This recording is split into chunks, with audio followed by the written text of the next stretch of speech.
Travel to Iran. I think you have to be up to date with what's happening where you're planning on going. Toronto has another case of COVID-19, and the list of countries affected by the outbreak is growing rapidly. What health officials are saying to anyone thinking of traveling.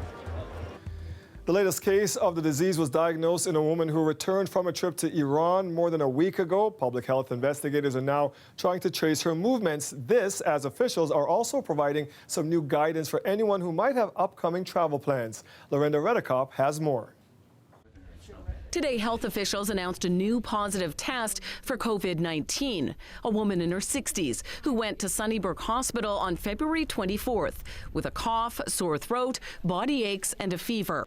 This newly diagnosed person has a recent history of travel to Iran, and she became unwell after arriving in Toronto. She'd flown back from Iran 9 days earlier, a recently added hotspot for the coronavirus. That's why we have staff actually following up with the individual in question to understand what activities were happening over the course of the intervening time window, understand risks. She was not admitted to hospital and is now self-isolating at home, as are two of her family members.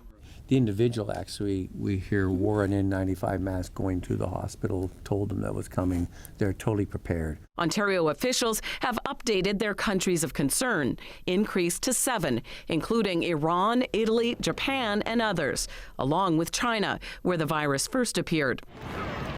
Thousands of families will soon be traveling for March break and could be wondering whether it's safe to fly. I would be watching where I would be going, and depending on if it's an area that's sort of a hotspot of activity, I may consider postponing my travels. But if it's somewhere that we haven't really seen cases and we know people are looking for cases in that area, there's no reason not to travel. This infectious disease expert also has this reminder. It's important to realize that if things seem to be escalating in an area where you may be traveling, you may end up getting stuck there. Plus, this simple advice. To register themselves with the website of the Government of Canada so that we know where they are, so we can provide updated information. Health officials say the situation is changing every day with this virus. They recommend people stay up to date with the federal government's travel advisories and then decide what's best for them. Lorenda Redekop, CBC News, Toronto. Senior government officials appeared in front of the House of Commons Health Committee today to provide an update on how different departments are dealing with the virus outbreak, and they say Canada's response so far has been effective. There's been 12 cases today in Canada. That's a relatively low number, and all of the cases are, I would say, are isolated, or at least isolated to travelers coming to Canada or their very close contacts. 9 of the cases coming to Canada were all linked to travel to China. And now the 3 most recent ones, which is quite interesting in many ways, are now linked to travel from Iran. Health officials say while there is concern of the global increase in coronavirus cases, the risk to Canadians remains low, but they say all levels of government should be ready to ramp up response in case of a widespread outbreak. Self-isolation during outbreaks can be extremely lonely, and still ahead, we take a look at a group of volunteers who are helping those quarantining themselves with everything from running errands to emotional support. Virus is spreading very far. We want the love to spreading way faster than that.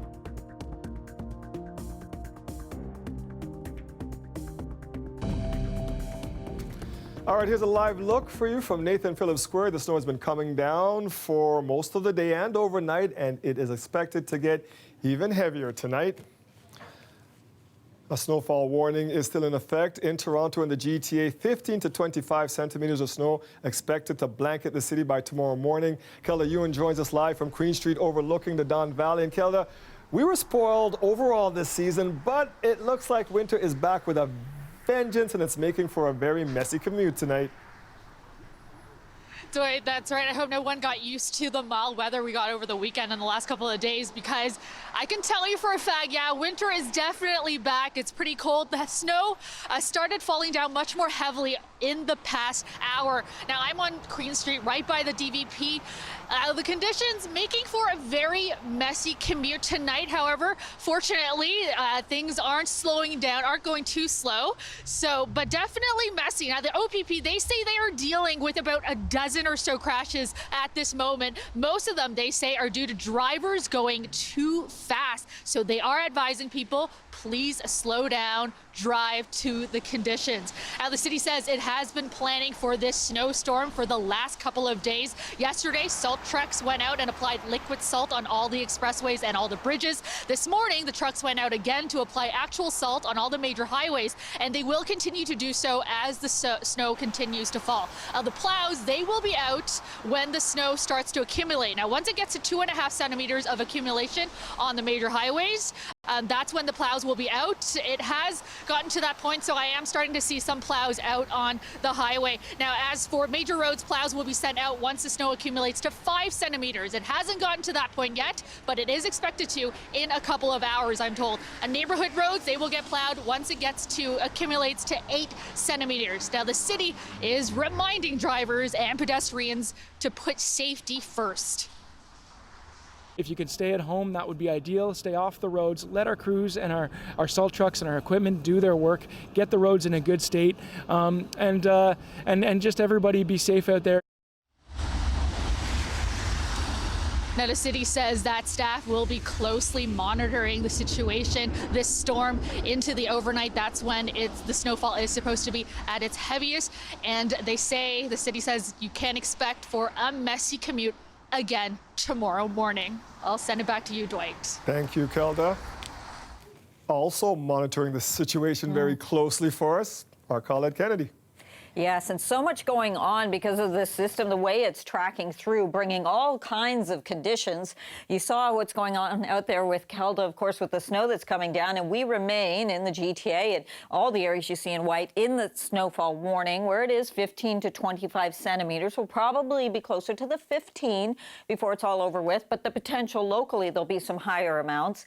Then you get into the areas here you see in red, that becomes the winter storm warning, and some of the amounts there are looking like they may exceed 30 centimeters. Some freezing rain, which I'm going to show you in a moment on the radar as well. We're seeing a bit of that over towards the St. Lawrence, but also a little around the Niagara Peninsula if you're watching from there. And then the areas in gray, still a special weather statement in place. And here what we're seeing too, that light blue, we're starting to see in the lee of Lake Huron some snow squall watches going up. That's in preparation for the winds that will be really ramping up overnight tonight, but especially for Thursday and lingering as well into Friday, and that's going to be really driving some of those squalls and some heavier accumulations they'll be seeing there. But for now, you can see how it's really filled in. So the intensity has increased, and we'll be seeing this more significant snowfall coming through the overnight, beginning to taper off, though, tomorrow morning. So the commute will still be affected, but it should be a little better. See some of the pinks in here? This is what I'm talking about around the Niagara region, where we start to get into a little freezing rain, and certainly there over towards Kingston as well. As it winds its way through, still in the middle of the night, we're talking about some intensity to that snowfall and the accumulations continuing. But by tomorrow morning, it is beginning to ease out. Eastern sections, it'll hold on a little longer there of the GTA. But look at this. Those winds on the backside will be driving significant squalls.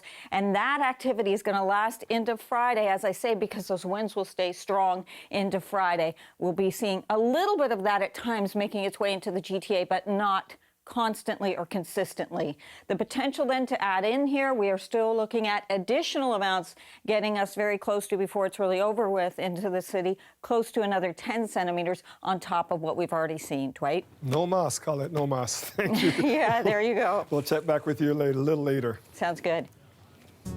The weather update is brought to you by Train, the most reliable heating and cooling brand. It's hard to stop a train. A deal has been reached to delay a potential strike or lockout of the city's outdoor workers, but only for 48 hours. The latest on negotiations coming up in about 3 minutes. GO Transit users having a much smoother trip home tonight. Last night, protesters blocked the tracks and forced GO to cancel or detour trains. At one flashpoint in the city's west end, police made a number of arrests. Farah Morelli has more. Police moved in early this morning, removing protesters one by one from a camp set up on the tracks near Dundas Street West and Scarlet. they didn't go easily. Here we are, Indigenous youth, Indigenous elders. Here we are showing Justin Trudeau what Indigenous leadership is. We're going to be back until the RCMP leave Wet'suwet'en territory. This morning, trains passed through the exact spot where protesters had been camped out just hours earlier, under the watchful eye of police. And GO train service was back to normal everywhere. All lines are operating, all 7 lines, and we don't have any security incidents on any of our lines at this moment in time. While it's a return to normalcy for commuters in the GTA, it's anything but that to the east. The train's not stopping, the train's not stopping. In this video, posted by members of the protest group, demonstrators are seen standing on the tracks near Tyendinaga as a freight train approaches. Some threw rocks at the train as it passed them by. Others hurled debris, which moments later was set on fire. The flames were later extinguished, and the OPP says CN was called to the site to inspect the tracks. And for the 3rd straight day, a portion of Highway 6 was blocked by protesters in Caledonia, snarling traffic. Back here at Union Station, it's rush hour as usual. Metrolink says it's cautiously optimistic that the worst is over and that tomorrow morning's commute will also proceed as normal. But it says it remains vigilant. Protesters have vowed to come back. Where they plan to gather and how much notice they'll give is the big question. Farah Morali, CBC News, Toronto.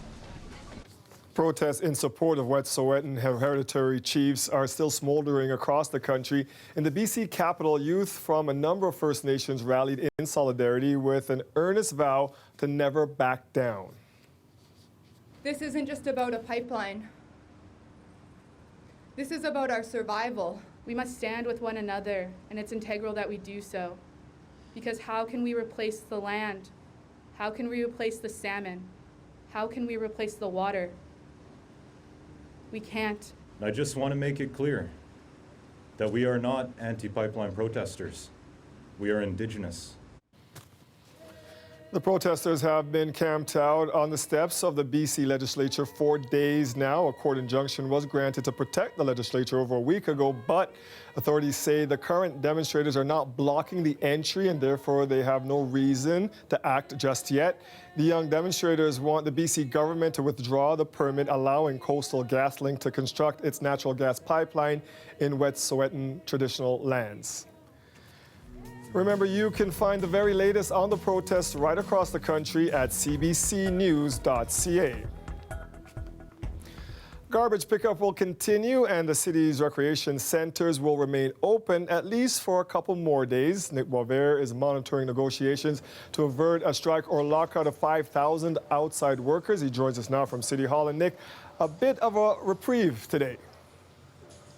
Yeah, that's right, Dwight. Some breathing room, perhaps, ahead of a night that looked to be a very pressure-filled night of negotiations. But the two sides seem to suggest that there's been some progress now at the bargaining tables, and they're going to give themselves a little bit more time to work out a deal, possibly averting some possible job action by at least 48 hours. So now this means the soonest we could see job action by these around 5,000 outside workers is 12:01 Saturday morning.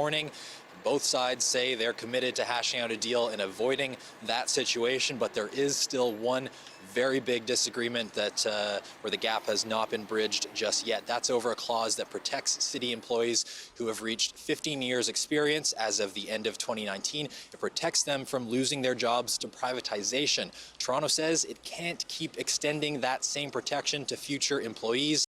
And a city spokesperson said today on our own Metro Morning that is in part to leave the door open to the potential for privatization sometime down the road. The union president said that was a very telling admission. It's important to know what their real agenda is. Their agenda has been exposed now. That is what it's been all along. They have never said it. They just they use keywords of being flexible and being this, but it's always about wanting to privatize. So the mayor has flatly denied that accusation. He said there are no active plans to privatize any of the services that these city workers provide. And he said that despite that pretty large gap that still exists, he is hopeful that they can still strike a deal. I am still confident that we can reach a deal because I think there's enough goodwill on both sides. There's enough commonality in terms of the things we have talked about so far, but there are some issues to be dealt with, and some of those issues are issues we still feel very strongly about, as does the union, I'm sure. But in our case in particular, we are not going backwards on things that we've achieved in the past. So the deadline has been extended here, but we are, of course, still facing a very real possibility for a pretty disruptive work stoppage. To remind people, that would affect quite a few areas. For residents east of Yonge, that would mean no garbage pickup for the duration of the job action. People on the west side might also see delays in getting their garbage picked up due to possible picket lines at collection centers, city-run rec centers, skating rinks like the one I'm standing just in front of here at Nathan Phillips Square will also be closed. City council meetings and committee meetings will also be canceled because the city may assign staff to help out in areas where there are other issues due to the work stoppage. So a lot at stake, but a little bit more time for these two sides to try to work out a deal and avoid that whole situation. Dwight. Thanks for the update, Nick. The province's Labor Board has ruled that Foodora couriers more closely resemble employees rather than independent contractors, creating a groundbreaking precedent for others in the gig economy. Greg Ross joins us live from Richmond Street outside Foodora's Toronto office. And Greg, is this now a step closer to unionization? The door is now wide open, Dwight. It's just a matter of whether or not the people who are pushing for this union can get the support from workers to make it happen. It also, as you mentioned, has the potential to drastically change the landscape when it comes to these gig economy jobs. In addition to the food delivery service, it could affect companies like Uber and Lyft, who also consider their employees to be independent contractors. And for the workers themselves, they're hoping that this could lead to workplace benefits, things like workman's compensation if they're injured on the job, vacation pay, and of course, more competitive wages. Thomas McKechnie has been one of the leaders in pushing for a union for Foodora workers. The only kind of security we have that our jobs are going to be good going forward is if we have an actual voice, actual seat at the table, and that means a union. He's been working for the company for the past 4.5 years, and he says every year it gets more and more difficult to make ends meet. They've been paying me the exact same amount of money per order that they paid me like in 2015, despite massive increases in cost of rent. But even worse, he says he gets no compensation if he's injured on the job. There's risk involved when you're doing this kind of delivery service on these busy streets of Toronto. On days like this. A couple of weeks back, I was thrown off my bike by a driver who cut me off in traffic and bruised a rib. And the thing about a bruised rib is it's not really going to heal for about a month. And so I can't take a month of work off just for a bit of rib pain. And so I just work through it. He hopes that will soon change after the Ontario Labour Relations Board ruled that Foodora couriers are dependent contractors of the food delivery company. It opens the door for couriers like McKechnie to unionize. There's a big difference between winning the right to unionize and actually winning a union. Brock University Labour Relations professor Larry Savage says he expects Foodora and other gig economy businesses to fight unionization tooth and nail. Employers spend a lot of time and resources on union avoidance campaigns. And I don't think you'll see gig economy employers acting any differently. Uber employees are also fighting for their rights. John Pincus works for a law firm overseeing a class action lawsuit seeking to have Uber drivers declared employees. He says the decision by the Labour Relations Board could be a big help. The decision that they made to declare them as dependent contractor, if you run it through the employee versus independent contractor test, I think the result is the same, that they become employees. McKechnie says he will now turn his attention to pushing forward with a Foodora union. I feel quite confident that we will form a union because we had this whole legal conversation started because we filed for certification. Now, what he's referring to there is the fact that Foodora workers did actually have a vote last August whether or not to join the Canadian Union for Postal Workers, but the results of that vote were sealed pending the results of this decision by the Ontario Labour Relations Board. And I should also mention that earlier today, we went into the offices there for Foodora asking for their reaction on this, but we were told that there was nobody available for comment. Dwight? Thank you, Greg. Still ahead, Marco Muzzo, the drunk driver who killed 3 children and their grandfather. Will he get parole as early as April? But first. Toronto Community Housing said these window air conditioning units would be out by Christmas after the death of a toddler. I'm Talia Ricci, and coming up, we hear what the mayor and family lawyer has to say about this and ask Toronto Community Housing what's causing the delay.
The family of a toddler who died after she was hit by a falling air conditioning unit last fall says they are disappointed Toronto Community Housing hasn't followed through on its commitment.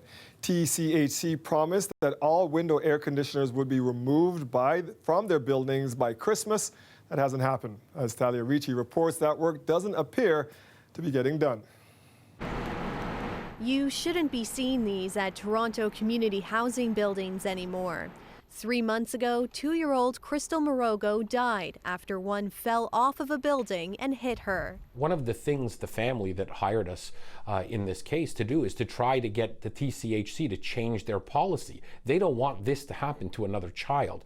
And back in December, TCHC promised just that, ensuring all window air conditioners would be removed from multi-story buildings by Christmas, with the exception of ACs contained over a balcony. We think they're continuing to drag their feet. And that's because there are still window air conditioning units in buildings like this one, and this one, and this one, just to name a few. Toronto Community Housing says this was an enormous undertaking and they're not quite finished yet. We've removed 7,000 air conditioners at the least optimum time of the year, Christmas holidays and whatnot. The Social Housing Agency has been warned the window units were dangerous at least twice before, in a 2007 report to the board and again in 2017. I think they've done a huge amount in a very short time to replace these. We've done that out of sensitivity for this tragedy that happened. I certainly have made it well known that I want this done as quickly as possible. TCHC says there's under 200 left, and the goal is to have them removed this week. Some of those units are units where we've required to do medical accommodations. We have done translation of materials, and in some cases followed up with family and support services to allow for those removals to take place. But for the family without their toddler, it's not good enough. They're not very surprised, but they're very saddened. It doesn't take a lot of these to cause a problem. It only takes one. Toronto police say the investigation into the girl's death is ongoing. Talia Ricci, CBC News, Toronto. I need the police here non-stop and kill this guy, actually the truck driver, driving in the wrong side of the road. You're unsteady on your feet right now. I think you're impaired. You're too impaired to be driving the vehicle right now. This truck driver was driving drunk on the wrong side of the road when someone spotted him and called 911. York Regional Police released this video to help show the importance of reporting impaired drivers. This incident happened near Keele and Langstaff earlier this month. The driver has been charged with impaired driving. His license has been suspended and his truck impounded. The 32-year-old drunk driver who killed 3 children and their grandfather in a 2015 crash is appealing for parole again after being denied in 2018. Marco Muzo was sentenced to 10 years behind bars in 2016 after pleading guilty to 4 counts of impaired driving causing death.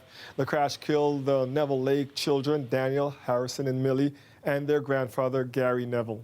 Muzo is being held at the Beaver Creek Minimum Security Prison. His hearing will be held at the end of April.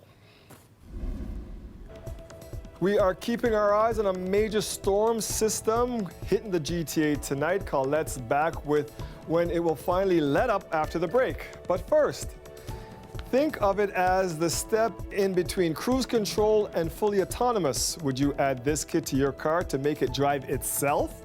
More on the Toronto company behind it next.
Toronto is on track to make city streets ready for driverless technology by 2022, and one local company hopes to be a big player in that market.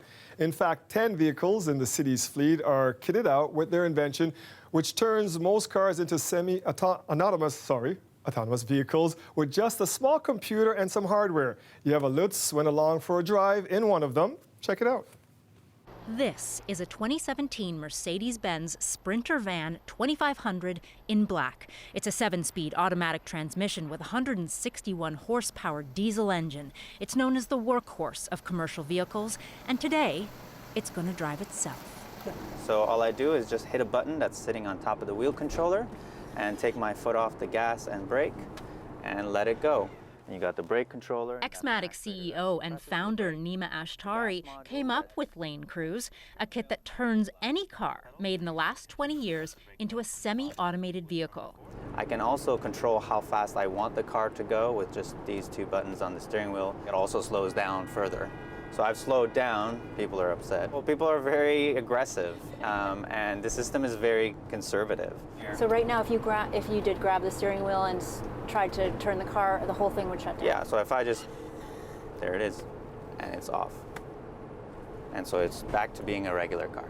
So that felt weird. That was strange when you put it into that mode and it started to sense everything around.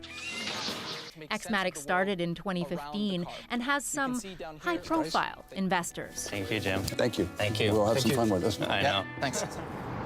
Since then, the company has gathered 1 million kilometers of data, and it's accumulating 5,000 to 10,000 more a month. All of it is filtered in real time to a brain center inside this home in North York.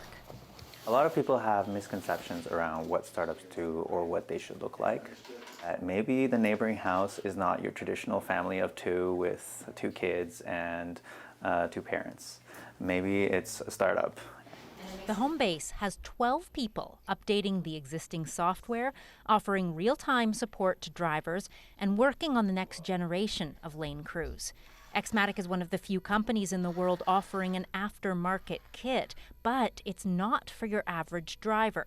It can't change lanes and works best for professional driving long hours on the highway. At the job site, when I arrive, I'm going to be this much better at my job because I wasn't doing this super boring, put-me-to-sleep job. And that's really what automation is all about. It's about replacing the most mundane parts of our lives. Yeva Lutz, CBC News, Toronto.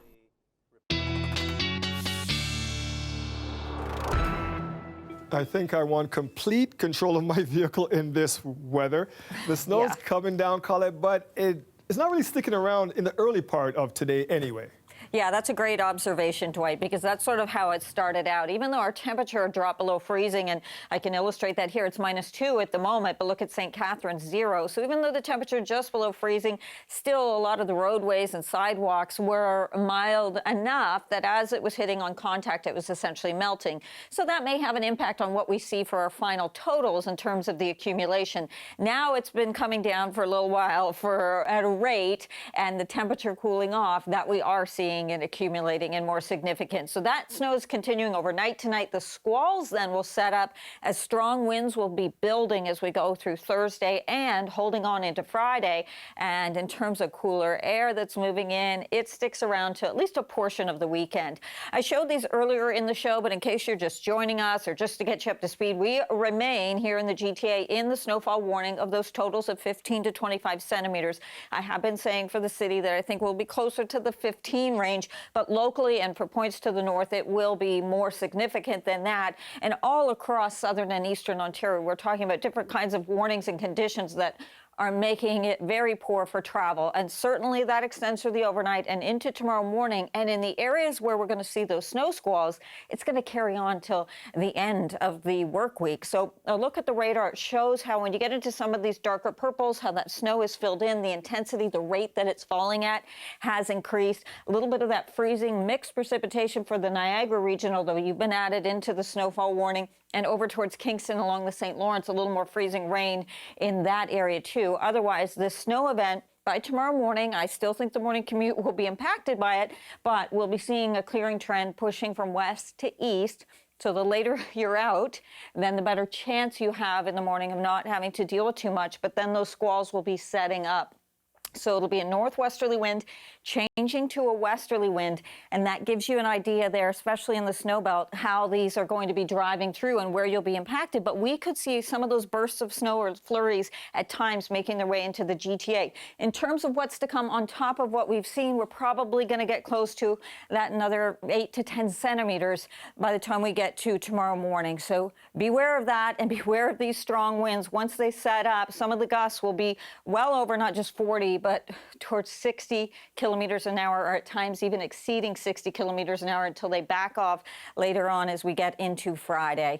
Your temperature, I said that the trend was, in my headlines there, that it's going to hang on at least to the beginning of the weekend, but we'll have some sunshine back and snow will start to melt again there at the end of the weekend towards the beginning of next week. Dwight. So we're heading back to work with a 4. We'll take that. Thank you, Colette. Yeah, you're welcome, Dwight.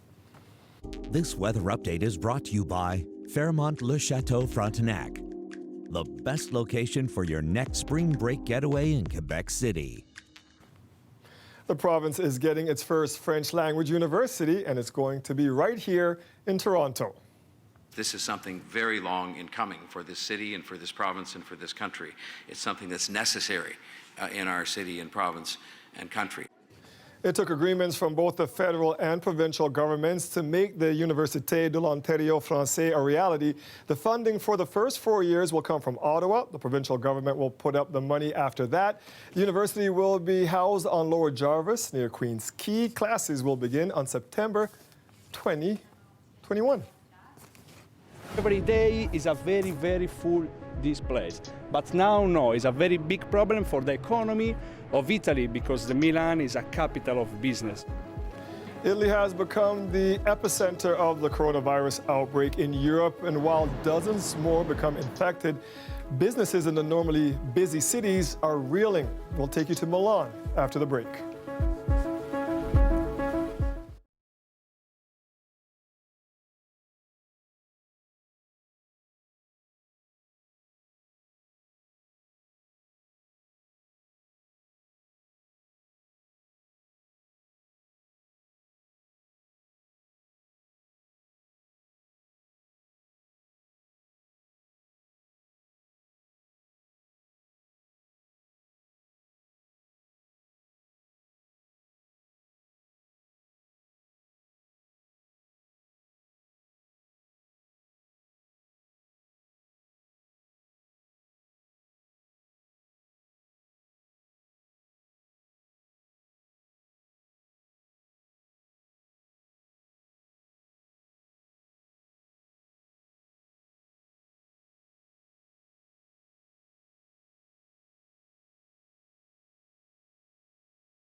Ontario health officials are dealing with a new case of COVID-19, a woman in her 60s. And I think at this time, it's very important that residents of Toronto, and I would argue beyond, should stay informed by regularly reviewing and accessing credible sources of information. The woman had recently traveled to Iran. She went to Sunnybrook Hospital on Monday and was later discharged to recover at home in self-isolation. Ontario now has 5 cases of the disease. As the world grapples with the wider issues of the coronavirus outbreak, some local volunteers are quietly helping people who chose to quarantine themselves after returning from China.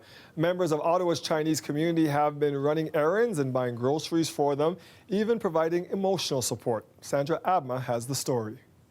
So that's his grocery list right there. Yeah, some rice, like meat, fish. Mary Gifford is shopping for meals at Asian food retailer T&T. Steaming bowls of comfort food and other staples like rice and noodles.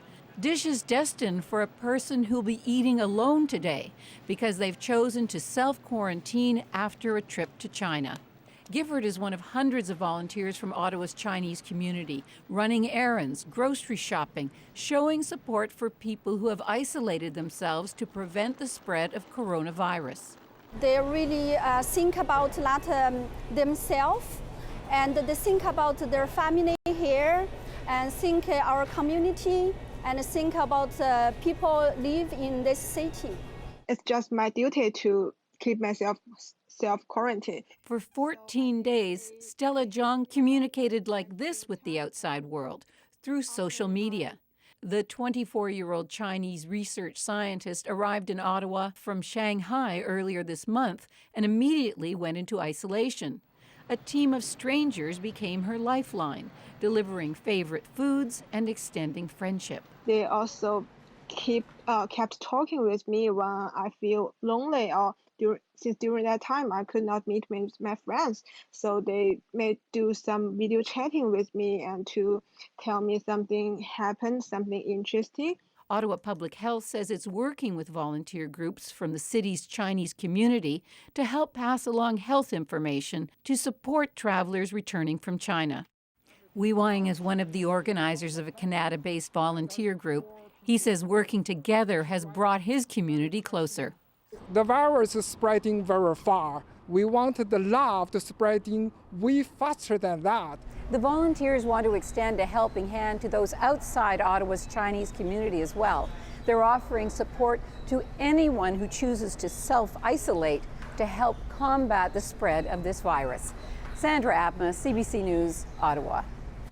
Now, the list of countries reporting COVID-19 infections now stands at more than 40. Today, Brazil became the first Latin American country to report a patient with the illness. Algeria is the second African country to have a case, and Greece, Germany, Norway, and Switzerland have joined the European countries on the list. Perhaps Switzerland, not really a major surprise because it borders Italy, which is the continent's infection hotspot. Italy has more than 320 cases and only 12 deaths. The number of new coronavirus cases outside China have exceeded those in the country for the first time. Now in Europe, Italy is dealing with the brunt of the outbreak, as we just said, and some communities in the northern region are now under strict quarantine along with health concerns. The outbreak is already having a big effect on tourism. Renee Filipponi reports now from Milan. Normally bustling with people all looking for the best picture.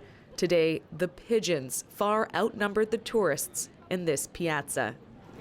This American couple have been following coronavirus news and felt, for now, it was safe to come. It's good to be in the know and know what's going on, so we'll definitely keep an eye on it and just hoping for the best, having a fun vacation. Many don't see the fun. Guide Marta Ronconi has only booked one group all week. Usually, a tour guide works 7 days on 7 days. So just half day in a week is something quite unusual and very dangerous.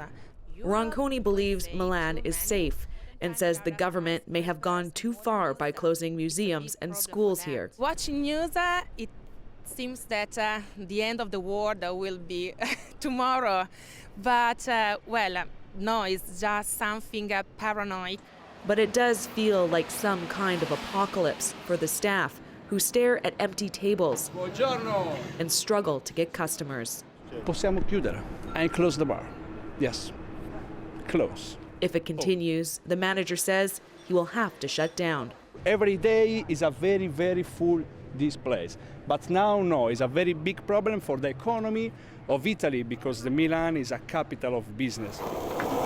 Today looks more like a weekend in the financial and fashion hub of Italy, rather than rush hour on a Wednesday. This hotel manager says in just the past couple days, he's lost 60% of his business. Everybody is canceling it now, not only for tomorrow, but also for this spring period. This is crazy. It's so bad, he's asking staff to take vacation time and says the fear is moving faster than the virus. The cancellations are not only for Milan area, they are spread in Venice, in Turin, in Rome, in Florence. Tourism makes up 13% of the Italian economy, and if the world keeps turning away, it could be devastating for a country already struggling financially. Renee Filipponi, CBC News, Milan, Italy. Vladimir Putin thinks that Donald Trump should be president of the United States, and that's why Russia is helping you get elected so you'll lose to him. Oh, it was feisty as the candidates for the Democratic presidential ticket sparred for the last time before Super Tuesday. Highlights plus why Joe Biden is about to have a very crucial few days coming up next.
Can I respond to the nothing is what will happen. Senator Sanders, you're allowed a quick response, and then we would like to allow the other candidates. Moderator, Senator guys. Sanders? Senator Sanders? Moderator, is it my turn? This Senator helps a lot, Sanders, doesn't you it? have been name-checked. You are allowed to respond. Okay. Lots of crosstalk and lots of heated exchanges at last night's Democratic debate in South Carolina. The state's primary is Saturday, and this was the last debate before next week's vote-rich Super Tuesday. There was no doubt which candidate the others had in their sights: Bernie Sanders. We need a president who is going to dig in, do the hard work, and actually get it done. Progressives have got one shot, and we need to spend it with a leader who will get something done. The time has come for us to stop acting like the presidency is the only office that matters. Walking distance here is Mother Emanuel Church. 9 people shot dead by a white supremacist. Bernie voted 5 times against the Brady bill and wanted a waiting period. No, let me finish. And waited a waiting period of 12 hours. I'm not saying he's responsible for the 9 deaths, but that man would not have been able to get that weapon with the waiting period had been what I suggest until you are cleared. And if you want to beat Trump, what you're going to need is an unprecedented grassroots movement of black and white and Latino, Native American and Asian people who are standing up and fighting for justice. Can anybody That's what our movement is in about. this room? So what's the takeaway from all that crosstalk, and who scored the biggest points? Today the buzz is around former Vice President Joe Biden. Many say he turned in a strong performance at precisely the right time. Our senior Washington editor Lindsay Duncombe has more on why this could be the biggest week in Joe Biden's push to be the nominee. Well, after all of that noise and after all of the talking over each other and all of the attacks on Bernie Sanders, pundits this morning said that they thought, you know what, Joe Biden actually had a pretty good debate. The former vice president, some said, may have even had his best debate so far in this primary cycle. And then Joe Biden got another boost this morning. He got the endorsement in South Carolina ahead of the South Carolina primary on the weekend of a prominent African-American member of Congress, Jim Clyburn. And those factors, the decent debate combined with this prominent endorsement, could really boost the former vice president's campaign ahead of the voting on Saturday. Currently, he is in the lead. If you look at the Real Clear Politics polling average, which takes account of many different polls, Joe Biden has an average support of 30%, and he's the frontrunner in South Carolina. The person in second place is Bernie Sanders at 22%. So Joe Biden appears poised to be able to do what he has long set out to do in this state with a large African-American presence, and that is win for the first time in this contest. Joe Biden needs to do that if he's going to stay in the race. But the thing to watch as we get closer and closer to Super Tuesday is, will anyone drop out? Those that are polling lower, those that are not winning. Because if the opposition to Sanders remains divided, then what you have in Super Tuesday is the possibility that that opposition could be splintered off, that Bernie Sanders could end up coming up on top in a number of those states and really begin to get a delegate lead that would be very tough to catch up to as we get closer and closer. So a week from today, we should have a stronger sense of the strength of Bernie Sanders' lead as the frontrunner and a sense of whether this is going to wrap up rather quickly or play out for many months. Lindsay Duncombe, CBC News, Washington. Definitely a good night to stay indoors. Toronto and the GTA getting blanketed by snow tonight. Colette is back after the break with a look at that and when it's all going to end. Hopefully she'll tell us. And how's this then to beat our winter blues?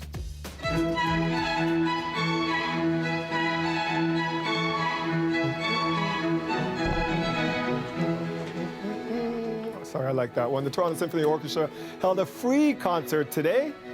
More from that coming up next.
Roy Thompson Hall opened their doors today for those looking to beat the winter blues and enjoy some classical music from Toronto's very own orchestra for free. This is the first event of its kind for the symphony, and they said they were inspired by one of our shows here at CBC.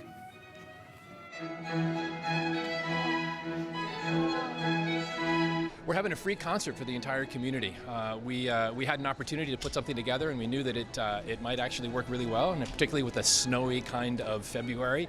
So we're calling it our Beat the Blues Winter Free Community Concert, and we're excited to be sold out completely. So the repertoire runs the gamut from Leonard Bernstein's Candide Overture, which is about as sunny a piece as you ever get, to our concertmaster Jonathan Crowe, who's going to be doing the Spring from Vivaldi's Four Seasons, and we're going to end with actually the 1812 Overture. We had heard a couple of wonderful programs on CBC Metro Morning about people calling in and saying, hey, you know, we want to talk about some good things that are going on in the world. Here's the best thing that happened to us this week. And we thought, you know, what would be the way that we could help people create their own best moments in Toronto?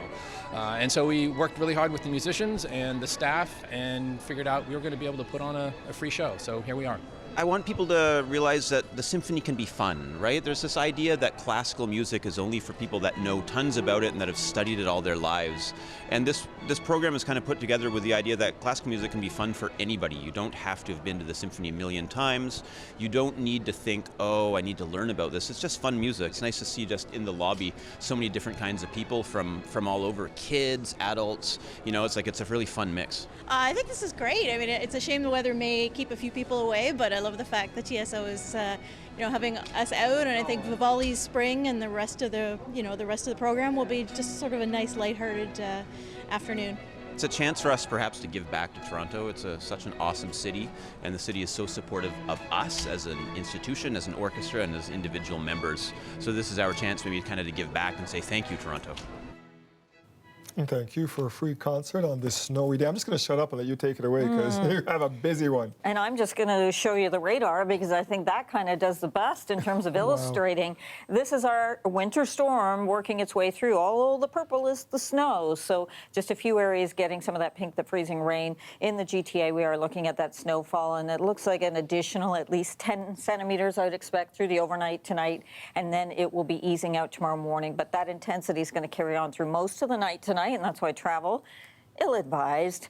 And then even into tomorrow, we're going to find the winds that are going to be picking up will start driving those snow squalls, and so we'll still get some bursts of some flurries making their way into the GTA. Colder air too, by the way, -5 tonight, but Dwight, it's going to feel closer to -14, and we'll be feeling that even into tomorrow afternoon likely. And that's a lot of purple, Colette. A lot of purple. Yeah, it is a lot of purple. Yeah, so we have to, in many areas, you're going to see much more than that additional 10, right? When that winter storm warning areas, especially closer to the nation's capital. Thank you, Colette. That's our show for tonight. Thank you for joining us. See, folks are still out there enjoying the snow. Mike Wise has your next local news tonight at 11 after the National. Colette and I will see you back here tomorrow at 6. Stay safe out there. Have a great night, everybody. We'll see you tomorrow.